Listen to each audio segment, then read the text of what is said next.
What's up, shit? Tim is here. With Renny Harlin's Strangers film coming out this week, Chapter 2, I decided to do my top 5 Renny Harlin directed movies. I would have done the top 10, but he doesn't really have 10 great movies in my opinion. But these are actually my favorites. Now, one of my I will include one honorable mention though. It's not a great film, but it's actually pretty hilarious. It's of course the Andrew Dice Clay classic 1990 film, The Adventure of Ford Fairlane. It's not a great movie, but it's actually pretty fun. But that's definitely my honorable mention. But here is my top 5 of his. All right, number 5 is A Nightmare on Elm Street 4: The Dream Master. Now, it's not the best out of the Elm Street franchise, but I did quite enjoy The Dream Master. It's where, of course, Freddy Krueger returns to haunt the surviving Elm Street teens. Kristen Parker, gifted with dream manipulation, passes her powers to Alice Johnson before dying here. Of course, you do got Lisa Wilcox, Kristen Parker, played by Tuesday Knight. It's a really decent installment. Obviously, Renny, it was, of course, one of his earliest films he's directed. I mean, obviously he's no Wes Craven, but he did an okay job with that Dream Master one. It's a pretty decent one, to say at least. All right, coming in at number 4 is Die Hard 2. I don't think this is the best out of the Die Hard franchise. Frankly, I still think obviously the best will be the original. The second best will be Vengeance. And this will be the third best. Die Hard 2 is a pretty decent one. This time around, you got John McClane, played by Bruce Willis, who, of course, is the NYPD cop, who arrives at Dulles Airport to reunite with his wife. But, of course, a rogue military unit led by Colonel Stewart seizes control of the airport here. Of course, you got William Sadler playing Colonel Stewart. Bonnie Bedelia plays his wife. It is a really fun, entertaining follow-up. You even got John Amos popping up in this, Dennis Franz, the aforementioned William Sadler. It is a really decent sequel that's well worth watching there. Obviously, nothing beats the original Die Hard. Let's be real there. Alright, number 3 is The Long Kiss Goodnight. Now, this is also, I guess you could say, more of a Christmas setting type film, starring Gina Davis, Sam Jackson, David Morris. It of course stars Gina Davis as Samantha Kane, who's a suburban mom with amnesia, who discovers that she's actually Charlie Baltimore, a lethal CIA assassin, when her past catches up with her.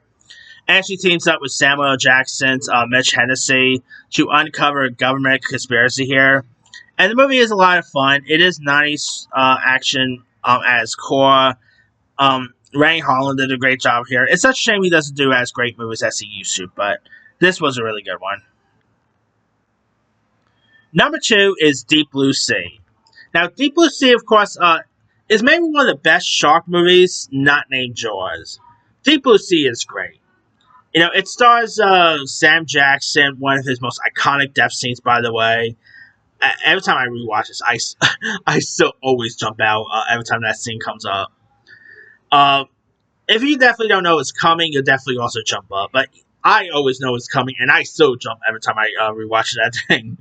But of course, this is more like an isolated underwater research facility where scientists experiment with genetically enhanced sharks to cure Alzheimer's. And obviously, sharks, ends up breaking free and attacking people one by one. LL Cool J is in this. Stella Skarsgård, Thomas Jane, Sapphire Barreros. I love Deep Blue Sea. It's a lot of fun. It is entertaining. Oh yeah, Michael Rappaport is also in this, so there's that. I mean, it's a really good one. Definitely the best shark movie that does not have the word Jaws in the title, and it's a really good one. And the best movie he's directed is one of the best action movies of the 90s, and that is Cliffhanger. Cliffhanger, of course, stars Sylvester Stallone as mountain rescue ranger who is haunted by a failed rescue when a group of ruthless criminals led by Eric Quinlan, played by John Lithgow, crash lands in the Rockies and takes them hostage.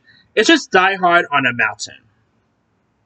And Cliffhanger is great. It's a lot of fun. It's entertaining. You got Michael Rooker, Stallone, John Lithgow, Rex Lynch, Janine Turner, some really fun, entertaining people in this. It's definitely like pure nice action as peak. It's a really good one. And they're of course doing like a new version of Cliffhanger with Lily James. Interested to see how that's going to be. But Cliffhanger is a lot of fun if you guys have seen that. But that's pretty much it there. Here is my quick rundown. Number 5, Nightmare on Elm Street. 4, The Dream Master. 4, Die Hard 2. 3, Long Kiss Goodnight. 2, Deep Blue Sea. And number 1 is Cliffhanger. Now, other credits that he's done, let me see what else we got here. Uh, Cutthroat Island that he also did with Gina Davis. That wasn't so good. Mindhunters, not to be confused with the TV show. This is like a action version of Agatha Christie type stuff. Another Stallone movie, Driven, which is actually pretty fun if you guys have seen that. The John Cena movie, 12 Rounds. Uh, his worst is probably Legend of Hercules with Kellen Lutz. That movie was horrible. He, of course, directed Jackie Chan and Johnny Knoxville in a movie called Skip Trace. Whoever heard of Skip Trace? Misfits that he did with Nick Cannon and Pierce Brosnan. Brick Slayer, definitely not Strangers. I mean, yeah, it's such a shame his like recent careers in the 2000s and 2010s didn't do the best, but it is what it is. Anyway, let me ask you guys, what are some of your favorite Renny Harlin directed films? Drop a comment below. Don't forget to like, subscribe, hit that bell for notification. This is Sammy Sire.